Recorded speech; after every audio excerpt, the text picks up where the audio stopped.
Thank you. Hi, everyone. My name is Elaine. I'm a faculty fellow at NYU, and I'll be presenting our paper, Certified Implementability of Global Multiparty Protocols. This is joint work with my PhD advisor, Thomas Wies. So let's start with a running example. Here we have a variant of the two-bidder protocol that involves three participants, a bookseller and two book bidders. So the first bidder initiates the protocol by sending the ISBN number of a book that it wishes to purchase to both the seller and the second bidder. The seller responds with the price of the book back to the first bidder, after which these two bidders enter a loop in which each propose a share of the book that it will contribute. So the first bidder proposes a price. Note that in our protocols, we have dependent predicates. In this case, the loop stores two variables that track the respective last bid made by each bidder, and the predicate enforces that bids are made in strictly increasing order. So the second bidder can respond with a bid, and if the price of the sum of the two bids doesn't yet exceed the price of the book, then the bidding can continue.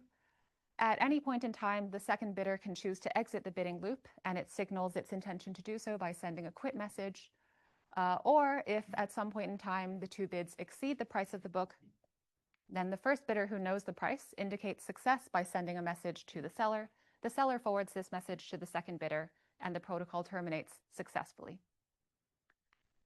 Writing a distributed implementation for such a protocol for each participant individually in a way that's free from communication errors, such as orphan messages and unspecified receptions, and additionally is free from deadlocks, is challenging. So in response, the construct of a global protocol has been proposed by multiple verification communities, including high-level message sequence charts and more contemporary programming language frameworks such as session types and choreographic programming. We borrow the visual formalism of high-level message sequence charts here because they are concise. So the vertical lines correspond to the participants in the protocol, and the horizontal arrows denote message exchanges that are synchronous. So by virtue of being synchronously specified, these global protocols rule out large classes of communication errors by construction. The black boxes and arrows describe control flow and recursion in the protocol, and the double-lined black boxes indicate final states. So such global protocols find applications in industry. They are part of the ITU standard, as well as UML and the Web Service Choreography Description Language. And they've also been applied to the verification of a variety of domains, including cyber-physical systems, distributed architectures, and so on. Okay, so the natural next step in such a top-down verification methodology is we would like to synthesize correct by construction distributed implementations automatically from the global protocol specification. And with any synthesis question, one is required to first address the realizability question, or in our setting we call implementability, which says, given a global protocol, does there exist a desired distributed implementation that inherits all of its nice properties? So the implementation model that we consider are communicating labeled transition systems. These are a generalization of communicating state machines originally proposed by Brand and Zafiropoulos, except that we allow the per participant state machine to be potentially infinite state. So a CLTS is defined in terms of two components, the per participant LTS, as well as a network architecture that joins all of these per participant LTSs together. In our setting, we consider peer-to-peer reliable FIFO channels that connect each pair of processes.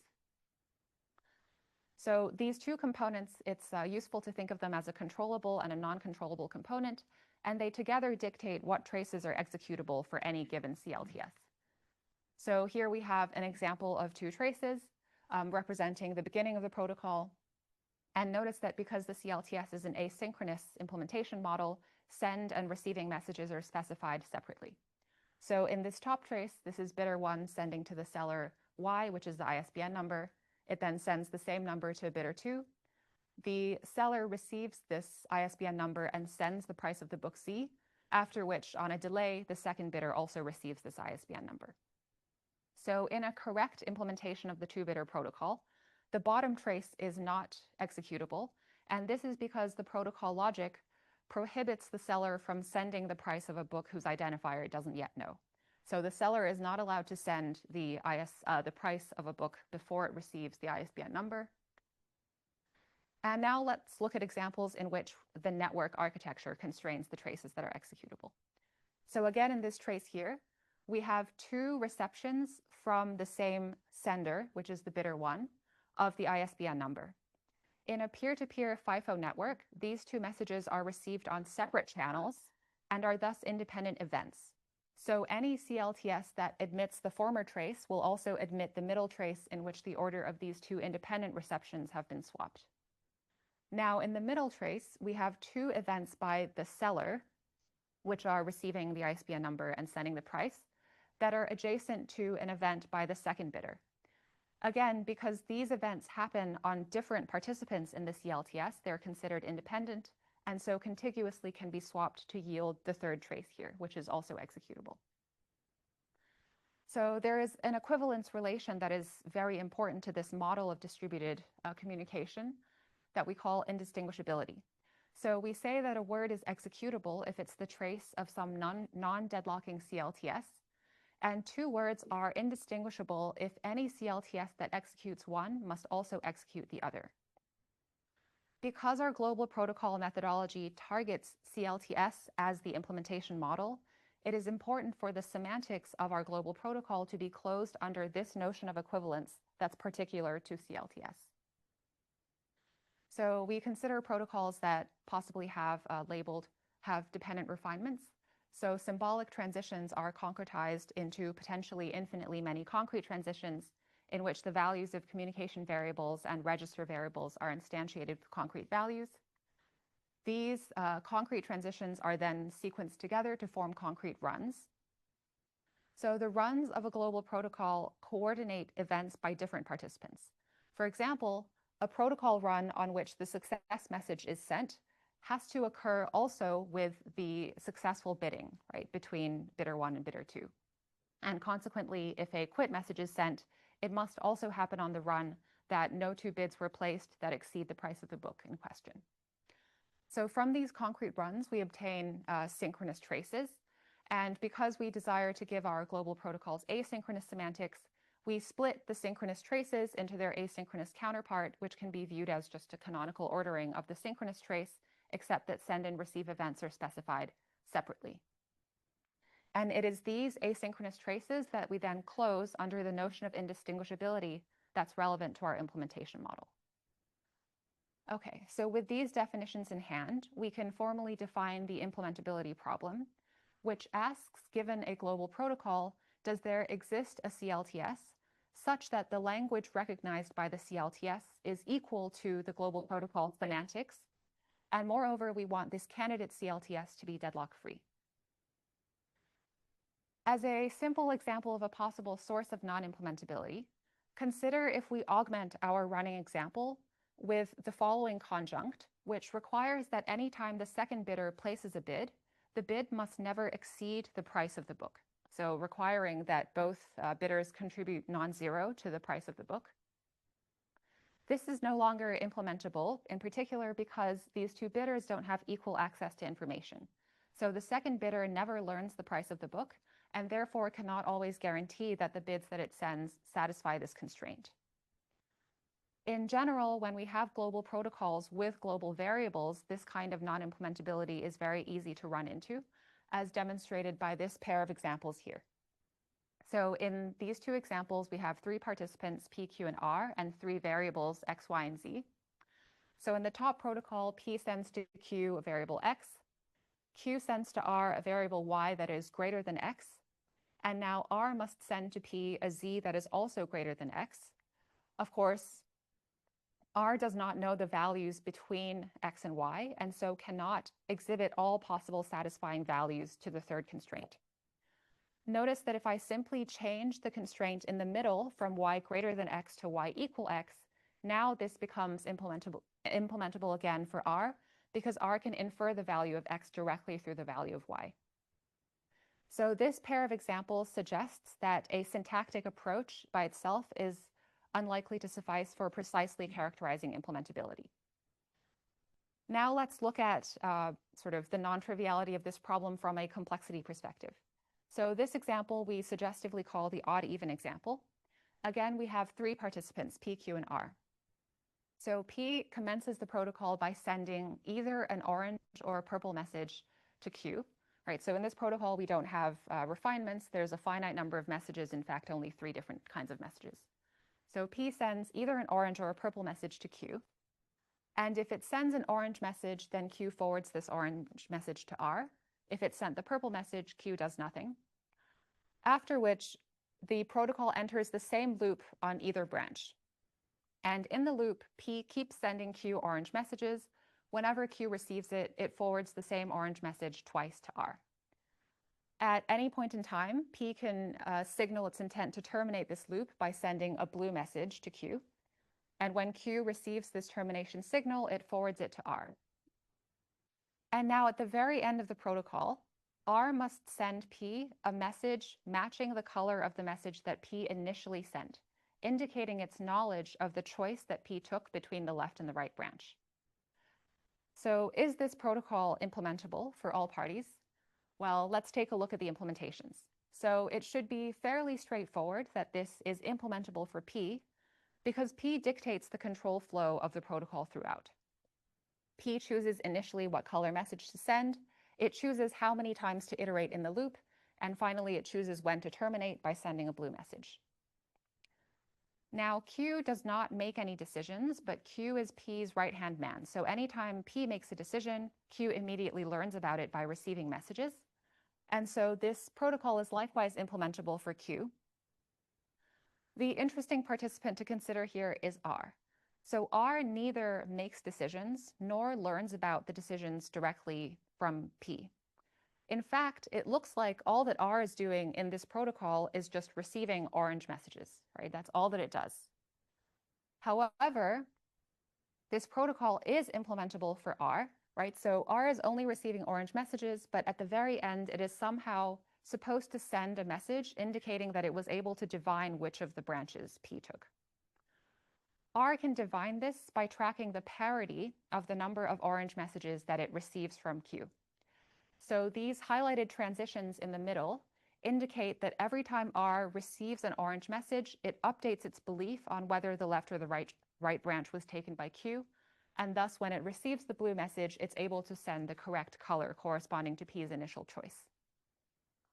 This example suggests that a linear time traversal of the global protocol is in general not sufficient to precisely characterize implementability. The difficulty of having such a precise characterization is also evidenced by the handful of flawed results in the literature. So Finkel and Lozes showed that a series of results claiming the decidability of realizability and a related problem of synchronizability for choreography automata were flawed. In fact, the synchronizability problem is undecidable in the peer-to-peer setting. Skalas and Yoshida showed that in multiple prior works on multi-party session types, the subject reduction argument was flawed, as was elaborated on in the previous talk. And finally, and this includes my own work, so there were flawed claims regarding the complexity of deciding implementability for finite fragments of global protocols. For these reasons, we decided to mechanize a recent result of ours that proposes a sound and complete characterization of implementability for an expressive fragment of protocols that subsumes many existing formalisms in the literature. This characterization we called coherence conditions. So the preciseness theorem states that a protocol is implementable if and only if it satisfies the coherent conditions. To give you a flavor of what the coherence conditions are, these are 2 hyperproperties that say from 2 global states that are indistinguishable to a local participant, the participant can either send a message that's permissible from both states, thus continuing to not distinguish the 2 states, or it can receive a message that uniquely tells it which of the 2 states that it's on. But in the presence of this uncertainty, it cannot equivocate between either sending or receiving a message. I'll briefly mention 2 design choices that we made in the mechanization. So the first is that we adopt a unified representation of protocols. We represent them simply as an LTS that's parametric in a choice of message alphabet and in a choice of state. So transitions are specified relationally. There's a unique initial state because we require that the global protocols are deterministic, and final states are also specified relationally. The second design choice is that we take a formal language theoretic approach to this verification problem. So behaviors and semantics of global protocols and implementations alike are just words. So semantics are a language, and protocol fidelity or correctness thus amounts to language equality. Okay, we had three key takeaways from our mechanization effort. The first is that we realized the original result is generalizable to infinite participants, meaning that the proof can also be applied to, for example, delegation and mobile spawning of processes. The second is within the fragment of global protocols that we considered, we realized that one of the assumptions or restrictions can be conditionally removed if you don't consider CLTS to have finite word semantics. And last, and this is the juicy one that I will spend the rest of the talk elaborating on, is that we discovered a subtle bug in the definition of infinite word semantics that was prevalent in a lot of past works. So let me elaborate on this. When we were defining the semantics of global protocols, we stressed the importance that they be indistinguishability closed, whereby indistinguishability is particular to the implementation model of choice. For finite words, this is simple to define because all that you can do with finite words is some finite number of permutations or adjacent swaps of independent events. For infinite words, however, it is less straightforward to see what should be considered indistinguishable. So let's look at the first set of finite words up here. So P can send to Q the message M any n number of times for any natural value of n. After that, P sends to Q a different message M prime, and then R independently sends to S a message M prime. So it should be clear that any CLTS that executes the above set of words should also execute this infinite word below, in which the independent sending of M prime from R to S is fast forwarded, after which P sends to Q M infinitely many times. So in order for an infinite word to be considered part of the global protocol semantics, the original definition says this. So we must find a single global run such that every prefix of a candidate infinite word agrees with the global run, meaning that in the infinite word prefix, the roles have completed partially the actions that are specified by the global run, but they don't need to necessarily have completed all of them. So if we look at this global protocol, indeed, to consider the infinite word part of the language, we can find such a suitable global run witness. And that is simply the one that transitions on R sending to S M prime, and then infinitely loops on P sending to Q M. Okay? However, if we consider this isomorphic global protocol, whereby I simply permute the order of events at the protocol level, right? So hopefully it should be clear that these two protocols have the same desired correct distributed implementation. However, in this equivalent global protocol, one can no longer find such a satisfying global run. And that is because in order for R sending to S in the word to be permitted, the run must include the event R sending to S. For that to be the case, it must be preceded by P sending to Q M prime. And then we need to somehow fit in an infinite number of P sending to Q M. And so there doesn't exist a global run that can be made compliant with all prefixes of this infinite word. So we proposed a fix to this infinite word semantic definition. And the fix basically amounts to an alternation of quantifiers. So instead of requiring that there is a single global run that every prefix of a candidate word has to agree with, we allow every prefix of the infinite word to satisfy a potentially different infinite run. With this new condition, our infinite word is now considered a part of the language because for each prefix in which P sends to Q, let's say K times, we can simply pick the global run on which P first loops on sending to Q K times, followed by P sending to Q M prime, followed by R sending to S M prime. And we realized that after implementing this fix, the footprint on existing proofs and conditions was rather minimal, which seems to suggest that this was the intended definition of infinite words, but the pen and paper formalization as written in multiple papers is incorrect. I'll conclude by mentioning some future work and extensions. So we think it would be interesting to model and prove the implementability of a variety of existing protocol formalisms that have their own mechanizations. So here I have one example from multi-party session types and one example from choreographic programming. We also hope to use our result to synthesize certified implementations for these global protocols. So we only tackled sort of the first step of determining whether it even is implementable, but we did not actually develop synthesis algorithms for various symbolic protocols. And finally, as evidence of extensibility of our framework, we used it to investigate implementability under different network models. So in my talk, I've presented only peer-to-peer FIFO channels, but you can imagine, for example, an unordered bag that's shared by all participants, or mailbox semantics, or a number of other different network architectures. And that's all for my talk. Thank you for your attention. I'll be happy to take questions.